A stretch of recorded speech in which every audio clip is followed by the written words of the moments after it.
So basically, I ordered the valve cover, the correct one with the double curve. We have it here. I wish it would have came with the felt pros on it. What we're doing here, a buddy of mine's from Cali told me to. Usually he has another one that goes into there, but I'm only gonna put a breather on that one and block off where that breather usually goes to over here to this side on the well, that's not the charge pipe, but that goes to the turbo on this end and then to the K9 filter over here. I bought this little oil catch can, 17 bucks. Now what I did is right here where the baffle plate is, right? Hold on, let me connect this back. That's the injector. So basically what I did is I put a little bit of sealant right there. A little bit of sealant of epoxy JB Weld high heat, 550 degrees. And what I'm doing here is that I'm trying to relieve crankcase pressure. So instead of having, because I was going to put this one on, I had cut it already and everything, so it fits in there. But since it only goes straight up, it's hard to put the holes attached. Because what I'm going to do is I'm going to put a hole over here and put the catch can, for instance, right under here, like that. Try to see if I could grab it right there to the air filter box and go straight right there. This one goes into over here, and then the one that goes out goes into the intake manifold, which we have right here. See, this one holds two oil catch can. We're gonna clean this off now because this is top full of oil in there. So the catch can, that one is gonna be for this one. So for instance, this hose right here that goes to a baffle plate, I got this adapter right here. I got, oh no, hold on. Where did I put that little paper? Right here. So I got this adapter. It's about 5/8 of an inch. I got it a little big so it could breathe because the other one that it came with, where did we put it? Hold on. All right, this one right here. So I had this thing and it shuts it off. You could even smell and taste the gases off of it. Well, what's happening is that this one was on there, but it felt like if it was just clogged, it wasn't doing its job. I don't know. It's not breathing. And it's still getting oil and still into the thing. So I bought a few little adapters and all that stuff. But this and this were attached together, which we're not going to use anymore. People usually use these ends and they put a hose here to the catch can and you make them thin. Me, I wanted to breathe, so I'm going to use the biggest ones that go on there, the biggest holes that go on there. Now I'm just waiting for this to sit. Once that sits right there, that's completely welded there. Now you can go ahead and buy the rhodium and spend like 200 bucks and 100 something bucks just getting this plate right here. But what really makes a difference is this breather and this oil catch can. I went ahead and cleaned out all the excessive silicone because we're going to put the new valve cover. Because I keep on blowing valve covers. I'm set at 26-degree advanced timing. I was at 21. 22 was actually better than 21. I'm not too happy. The chain has a little play and is a brand new timing chain and a little brand new tensioner upgrade, the thicker one. And this is already a little bit of wobbly. I don't really like that. I was set on time, everything perfect. Like I said, I'm not going to go with a big turbo because I'm afraid of throwing real power to it. And look at all the issues that has caused. We're going to do new spark plugs. We also have new coils.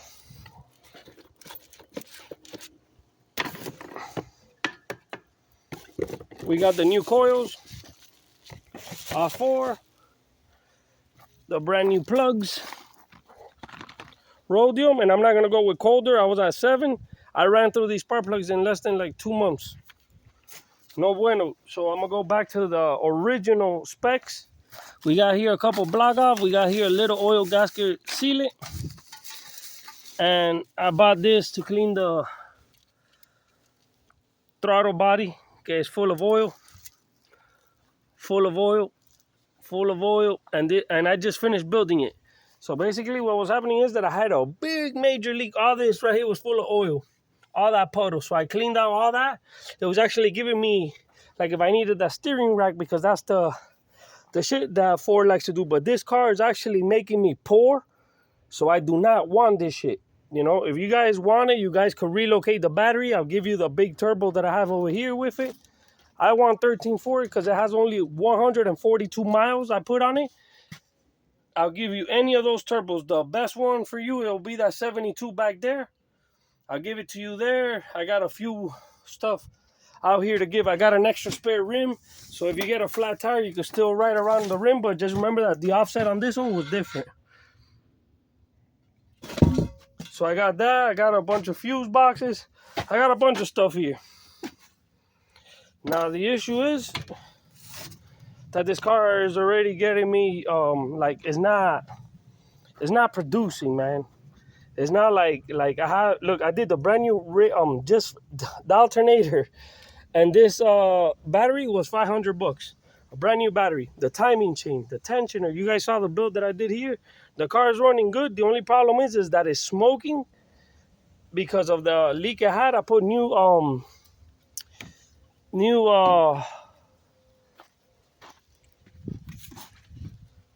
vehicles concentrated, but I also dilute it with water, so I go 50-50 with it, but I get the pure. I bled the clutch. We bled it good, but I could still do a little bit better job if I get that pressure thing. I'm not getting any leaks, internal leaks, anything, pero I'm just not happy with it. It's just, I feel like this car cannot hold any real power. My old boy just jumped in on a little Coyote. That's the one that I'm impressed with, because with a 383 stroker, they're pushing 810 horsepower. This car, you can get it up there. But the problem is, how many issues are you going to have? Because of the crankcase pressure it has. So basically, we're letting this shit dry right now. Once that shit sits, I'm letting it dry really good. Just basically, all I got to do is connect to here. Because there's a snorkel. I was going to take out the snorkel, but I'm just going to leave it there. Connect it there. It'll still close the hood. There's the filter. I'm just covering it up. And connect everything right back. The boost lines, everything, the cam position. Like I said, I got an aluminum one now. I took out this baffle plate screw here. You see the screws? I took them out, and what I did is I got the little, I went to the Dollar Tree, and you get these metal sponges. They got copper, and they got it's all stainless steel wire. So what I did is I put the stainless steel wire in here where it goes into the baffle plate to like right here. I was going to put a secondary one. It's still breathing good as hell when I blow it, really good. But now it has a little filter in there, like the Detroit diesels. They have a filter on the thing for the blow by, so oil don't just spit out. So I did kind of the same setup that I have on my semi truck by taking out that baffle plate and putting a filter. I wasn't gonna do that to this one because now we have an oil catch can and a breather to this one on the back side. Like I said, I'm sorry that I have to do it this way, but it doesn't fit the little plugs that I bought. None of these adapt to it. It's too small. Too small. That one's too big. So basically, I'm blocking it off like Buddy from California told me. This one is gonna go connected. I'm also not impressed with this little throttle body. They could at least gone to 70, not 57. You can change it up and get a different manifold and all that. But my main concern is that I keep on blowing these valve cover. I don't even want to do an oil change again because I just recently did it. So I'm not going to do an oil change. Make sure that it's not leaking oil again, because that is very disappointing on high boost. And the only thing I'm really calling high boost is what it really came with, which was 20 PSIs. The most you could push according to the stock gauge is 25. I did not want to screw the little 4 threads it has left on the wastegate closer to the actuator wastegate. Every spin is a 1 PSI, so I don't want to do that and push 24, and then now I have problems with the turbo because that 20 is not giving me issues. I cleaned up everything back there in the surface. Like I said, this setup, there's a little setup that has one for that way, one for that way, and you can make twins. You can make it a male, but I don't think that this car could hold any real power, to tell you the truth. I don't think these cars could hold any real power like a K24. I have a buddy of mine pushing close to 2,000 horsepower, and that's more impressive than what any of these could do. It's a really nice car. It sounds different, sounds really nice, moves, has a chain instead of a regular belt. But like I said, look how loose that belt is already. And I haven't even done anything. Just put 142 miles, and it has Manley pistons, 88 millimeter pistons. And it has, which it would be nice to go to 92, make it a 4.0 or 3.0 four-cylinder. But to tell you the truth, you know what engine's better than this? Get a Mercury 3.0 four-cylinder. You'll see what I mean about that. You'll see what I mean about that. You just got to get an adapter plate for a desired transmission. You want either sequential, whatever, but I'm not happy with this car at all. At all, at all, at all, at all, at all. It has pretty much a high torque cams. I'm not gonna mess with it anymore. I'm tired of a car that you throw money and it just keeps on blowing valve cover gaskets. It's the fourth time that I do it. I'm using the silicone one, the little plastic. Where's the plastic valve cover? Right over here. The silicone blue one, it even has a bunch of this. I'm tired of it. So basically the crankcase pressure, now the breather, I'm gonna have to make one because they sent me an email that the breather cap, the original one with the nice filter on it, bigger filter than this actually, it's not gonna make it until Monday. So I'm gonna get, since I have that cap that it came with and this cap that it came with, I'm gonna go ahead and drill the bottom out, and adapt. I don't know if you guys saw it, this secondary breather there somehow, some way. I'm gonna adapt that to it so it could breathe as well to prevent. So it's gonna have like three breathers. It's gonna have one in the back of the valve cover like that, but this one over here is gonna be different because in reality you're supposed to put another catch can, because look how many catch cans and bullshit you gotta do to this car. So that's the thing. I'm usually seeing people put one catch can, and what Buddy did is he ended up making another one over here, like another little hole, and he ended up putting it like one out, one in, and one out. And basically that's how he does it. So this one will go into the catch can and this one will come back. So he keeps cycling it in there. But the way that this car, they usually do it is that they put a catch can like this one over here to the baffle plate. They get the rhodium and they block off the other one. You see how it has two? Basically those two, you're supposed to block off that one so it doesn't bring in pressure into your intake manifold. Because what he was saying is that you're not supposed to let it bleed after the map or the throwout bearing or the manifold, or because our intake manifold is in the front, not the back. But his I saw that his map was on the back. So since on that one, this goes to the turbo, and that's where the other map, because this one has one in the intercooler, one over here, and another one. This car's very, very special. Has three of them shits, and another one down there by the turbo. So basically, instead of keeping things simple, they like to complicate shit because of emissions. So I'm doing this little delete here because I don't want that PCV. So it's gonna vent out to the atmosphere much better.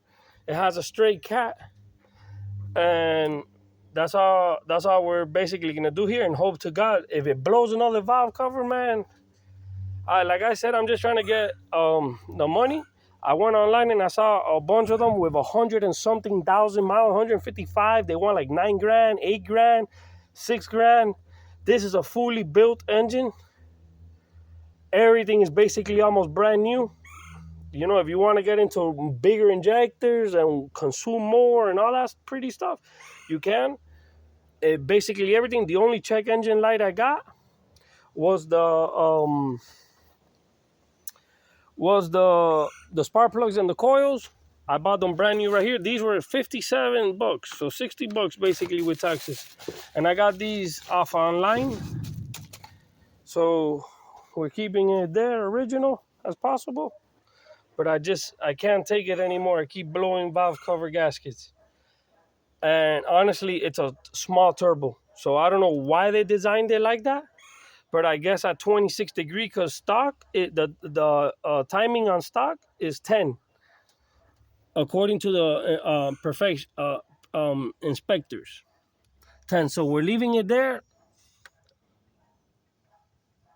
I kind of had to cut a little bit because the hose was there. I wanted to do a metal tube, but like I said, this is what I found at the auto parts place. So I'm leaving it right there so it could heal. Once it heals already, it's going to stay in that position, but it's a straight pipe and it went to 5/8 of an inch instead of this little bullshit over here. Instead of this shit right here. That what it does, it clogs. It's hard to breathe like that. It's hard. You try it. Now you grab the other ones, like I have, like this one, because I put the big one there, right? And look. See? Big difference. So basically, that's what we're doing here now. The only thing I haven't done to this car is the starter. It has a new fuel pump in the back. I'm getting 571 PSIs. I read my freeze frame. That's how I found out how I was set. Another issue that I'm having with it is that when I turn on the AC and I'm on idle, the RPM start bouncing around. And the other day I was driving and the bottom pipe of the intercooler, this one over here, because it has a stage 3 intercooler, that one right there. That one right there that you see down there, straight down there to the intercooler, that pipe blew off, poof, on a cold day. Over here in Miami, it got like 52 or 57. And man, it has been it's not like the same. This car just doesn't appreciate at all. At all. And then this shit, another thing I'm not impressed, I'd rather have regular gears, even if you consume more or whatever. But this shit a variable. I don't like variable. I really don't like variable. So basically, look, that chain is already loose. Look at that. Something fucked up. Something that I just did brand new with the chain, with the oil pump gear, with the oil pump, with the screw of the oil pump, everything. Now look at it. So I'm not impressed for it. This car is going to leave me broke if I continue with it. So I want to get rid of it. Everything you need a special tool because you can't even bleed it. It has a brand new clutch. Like I said, I put a brand new clutch. Right here is the old one. I got this one because I'm not going to throw $1,700 clutch on a car that can't even take power. So basically this one's it. Maybe this one might be good, but since I saw that I had to play, I got rid of it. So I'm trying to get rid of that because it might be good. The clutch is inside because it's dual clutch. But I'm tired of this shit. Seriously. It cannot take any power. I'm not impressed with it at all. At all. I haven't even been able to throw my little boost controller. I have a little boost controller and a fuel regulator. Because a lot of people, what they do is that, because this one has a high pressure fuel pump, which is this shit right here, that's cam driven and everything is cam driven. So maybe the N20 by there, they'll get it in that specific area. Another thing is that there's one on the bottom of the tank, a low pressure. That one, where the regulator is on the bottom, you're supposed to put like a little cap, block it off, and then put what I have here, which is I have a little boost controller over here. It goes to 30 PSIs. I'm not gonna throw that on there. And right here's the other fuel regulator. I just don't feel like this car could take any power. So, if you want to waste more money, you guys can. Like I said, for 13 grand, I'll include, since it has a brand new engine, 142,000 miles. This is the first thing I did, and I stopped. Look, you see that car right there? That car right there and that car right there? This car went over 300,000 miles. That little Scion XB right there. This one right here has 264,000 miles, and it's still riding good. Inline 6, 4.2. You put a turbo on that, and say goodbye to this no matter what you do, because you would have to throw 500 horsepower in each piston, and then see. And this is not even 300 horsepower probably, not even 3-inch cat bag. Yeah, I understand. I did a defouler. I did everything in my perspective. Just it doesn't appreciate. I had to throw this sensor in. I like to throw a little bit of silicone because everything is variable and that all that new shit. I don't like all that new shit. The car cannot take power. That's the truth. I haven't even thrown injectors, rhodium, none of that shit. And then they say, no, this is the first modification, Joaquin, that you have to do and all that shit. But I believe that if you have to do a lot more modifications, and then this car is just leaving me broke. And then when you're going to go sell it, how much are you really going to get? And this is not a track car. Forgive me. This is not like a car to like say, yo, let's take it to the track. Not even close. Not even close. Because this car, you will never get it to run 8 seconds.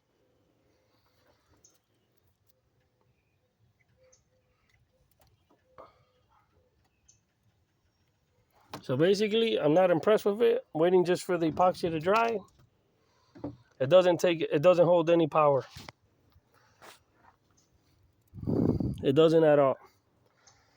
So, new oil pump, new everything, new alternator, belts. I'm tired of it already. The leakage that I'm getting over here, it's insane. The leakage I'm getting right there is insane. All that right here, and then I continue to throw a little layer of silicone, right? Nah. It doesn't have no cam seals, because look how they go. Look at the cam phasers, because it has cam phaser bullshit. The 2 solenoids, right? One for the intake, one for the exhaust, because the exhaust is back there. Look at the little puny turbo. Then instead of having a 4-port, they do the 4-port for the regular one and the little one, because they want to create pressure instead of lowering the EGTs, right? And another thing is, I'm just tired of it. Look, there's no seals there, nothing. It's just caps. When you take these out, it's just caps. 1, 2, and 3 takes out that little cap right there. Where I'm getting the problem is over here. And I'm tired. Fíjate que I'm not even going to do an oil change to it. I'm using the same exact oil that I have from the previous build, because I'm not going to continue until that I feel like that shit stop leaking. I'm not going to do that. So basically, here we are again, figuring out, because it's smoking a lot and I'm staying low on oil. They say that the PCV is called the positive crankcase ventilation. You know what I did? I deleted it. I put un tubo, no little valve in between, because I'm not getting a purge valve, 144, C144P. I'm not getting none of that shit. What I'm getting is that one, and that one's mechanical. So I don't know why they did that, probably for emissions. And then the catch can came with this hose right here, but look how it clinked, and it's like a little flexible hose right here. No bueno. Because everything is shit that they send nowadays.